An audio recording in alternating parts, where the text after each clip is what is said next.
2 Thessalonians, chapter 1. Paul, Silvanus, and Timothy, to the assembly of the Thessalonians in God our Father and the Lord Jesus Christ. Grace to you and peace from God our Father and the Lord Jesus Christ.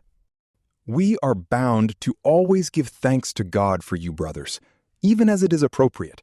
because your faith grows exceedingly, and the love of each and every one of you toward one another abounds, so that we ourselves boast about you in the assemblies of God, for your perseverance and faith in all your persecutions and in the afflictions which you endure. This is an obvious sign of the righteous judgment of God, to the end that you may be counted worthy of God's kingdom, for which you also suffer. For it is a righteous thing with God to repay affliction to those who afflict you,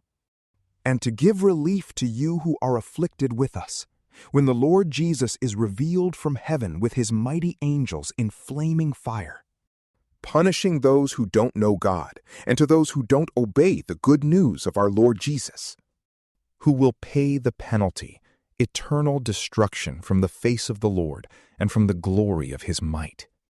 when he comes in that day to be glorified in his saints, and to be admired among all those who have believed, because our testimony to you was believed.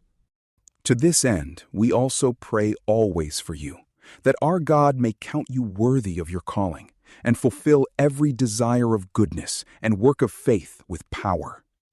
that the name of our Lord Jesus may be glorified in you, and you in him, according to the grace of our God and the Lord Jesus Christ. From PrayLamp, peace be with you.